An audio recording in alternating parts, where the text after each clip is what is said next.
Olá, meninos do terceiro ano. Prazer em retornar mais uma vez com a aula de filosofia, especialmente para a Olimpíada. Hoje nós iremos falar sobre um filósofo que diariamente, né, vamos dizer, quase todos os anos ele cai no Enem.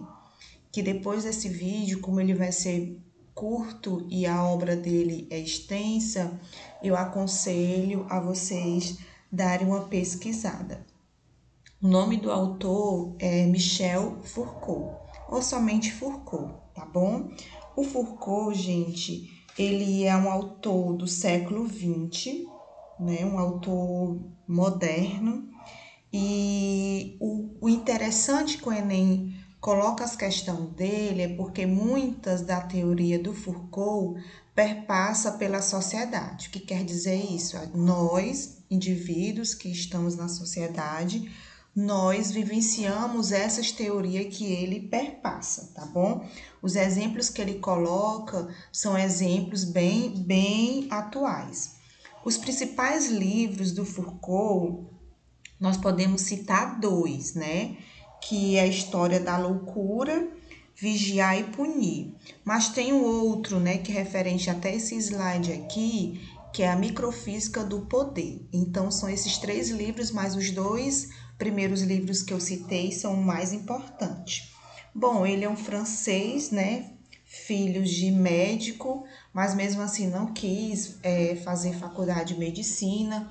Ele teve a necessidade de estudar filosofia, mas muito dos trabalhos, como eu falei, muitas das obras do Foucault é ligado à mentalidade, ligado à arte, ligado ao discurso, e tudo isso perpassa pela nossa sociedade. Como eu citei, são exemplos, né, que nós utilizamos até hoje. No livro dele, História da Loucura, ele assim dá algo assim bem diferente do que era loucura. Ele vai realmente falar o que é loucura. Para o Foucault, eu vou falar rapidamente, mas depois vocês dão uma lida, vocês podem até utilizar em redação, né? Ele cita que a loucura não é natural do ser humano. A loucura, ela é cultural, porque segundo ele, é a própria sociedade que torna o indivíduo louco, tá? E aí, nesse livro, ele divide a loucura em 4 fases. Ele sai da Idade Média, ele fala a loucura da idade da moderna, Renascimento, até o momento, né? Até o século XX. Ele fala essa fase da loucura em 4 fases. Já no livro Vigiar e Poder, o que ele cita nesse livro Vigiar e Poder? Vigiar é olhar, né? Segundo ele, nós indivíduos que estamos inseridos na sociedade, nós constantemente estamos sendo vigiados. E por ser vigiados, o indivíduo acaba seguindo normas e regras, né? Mas essas normas e regras, elas não são seguidas porque eu quero seguir, em si, porque a sociedade acaba impondo. Tem um autor também que fala sobre isso, que é o Emile Durkheim, né? Um dos primeiros autores da sociologia, que ele fala sobre essa coerção social, né? Nós como seres humanos acabamos fazendo algo porque infelizmente a sociedade acaba nos impondo para fazer. Mas também tem aquelas pessoas chamadas dissidentes, né? Que acabam fazendo coisas que a sociedade não concorda, não aceita, mas ele acaba sendo punido, né? Ele acaba sendo excluído da sociedade. Então, nesse livro, Vigiar e Poder, ele cita muito do que fazemos, nós seres humanos, é porque literalmente a gente não quer seguir, é porque nós somos obrigados a seguir, tá bom?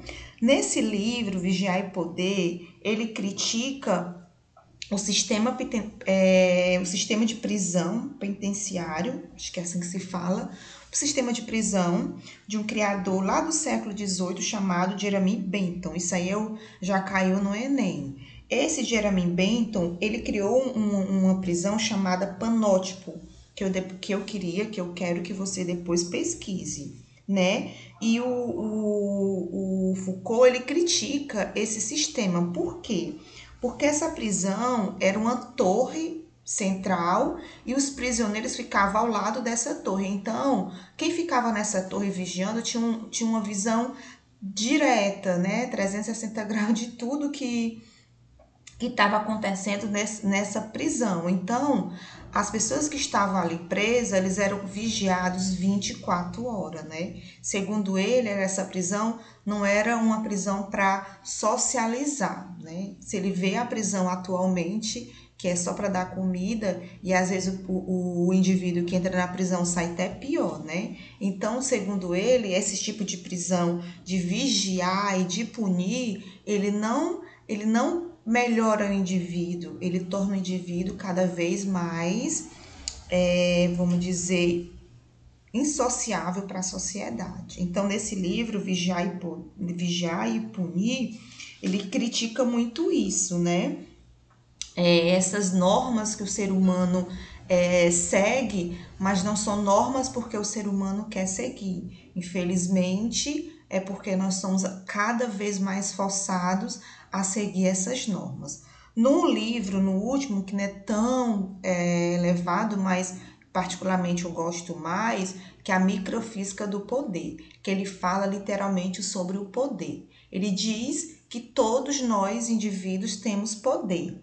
E aí eu até coloquei aqui no meu slide que o poder não é tão somente o instrumento de dominação de uma classe por outra, como sustentava o marxismo. Não sei se você lembra, mas o marxismo é de Karl Marx, dizia ele que o burguês domina o proletariado. Mas não, segundo o Foucault, todos têm poder, então é um dominando o outro, né? Tem outra coisa aqui que eu gostaria de mostrar para você. O poder não se localiza em determinado setor da estrutura social. Localiza-se em nós mesmos, porque cada um de nós tem o poder de um vinculador de poder. Como eu citei nesse minuto, todos nós temos poder e todos nós buscamos esse poder, né? De sobressair sobre o outro.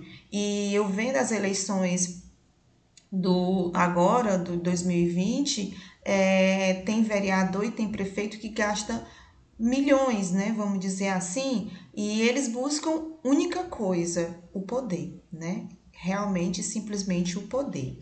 O poder não é um bem que pode ser apropriado ou dividido. Os que têm e os que não têm.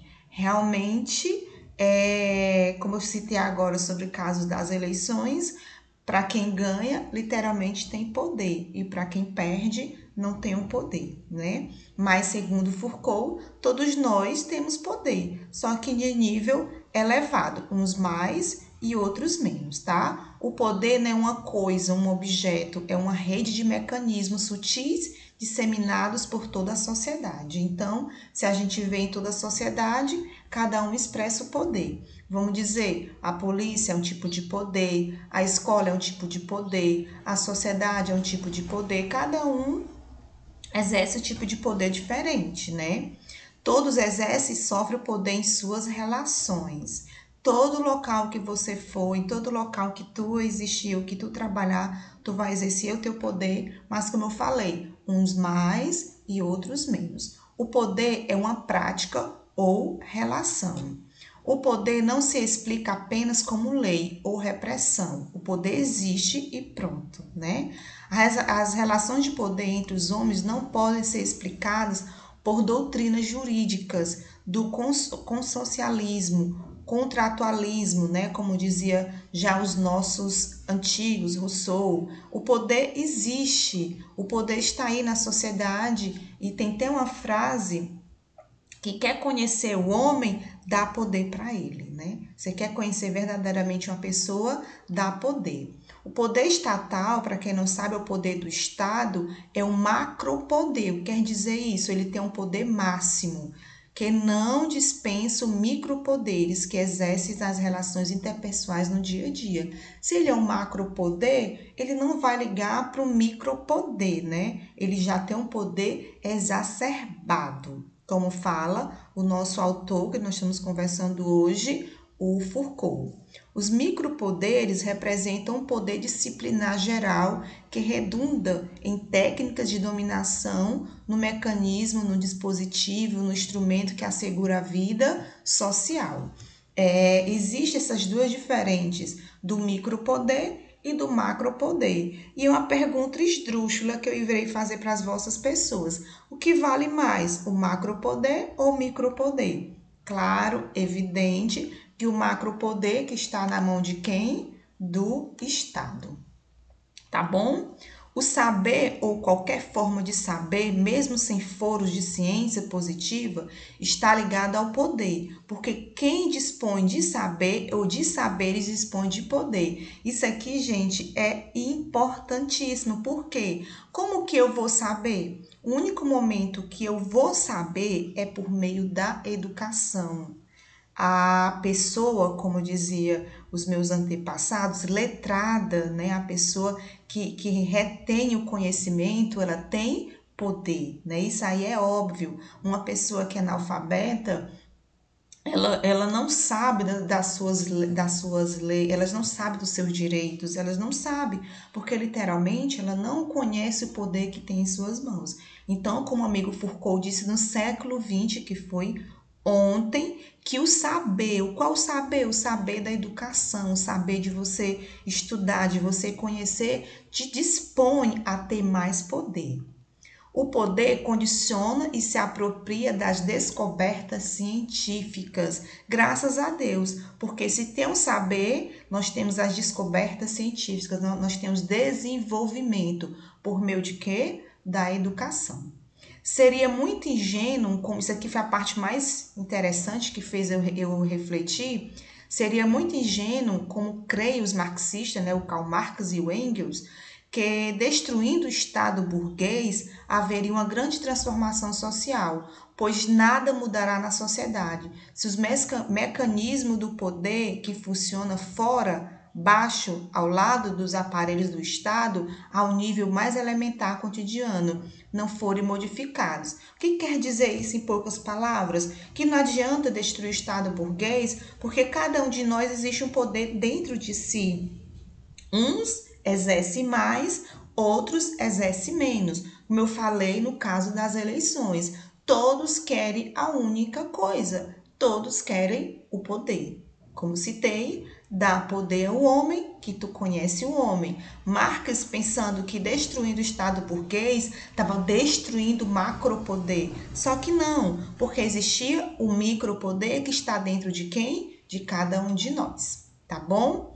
Bom, para finalizar, Michel Foucault, Microfísica do Poder. Espero que vocês tenham entendido. Qualquer dúvida pode encaminhar para a professora Eliane, né, a pessoa que vos fala. Estou com muita saudade de vocês, de discussões em sala, né, para a gente falar mais sobre as microfísica do poder, o vigiar e punir, porque são coisas, né, que existem e perpassam na nossa sociedade. Grande abraço a todos.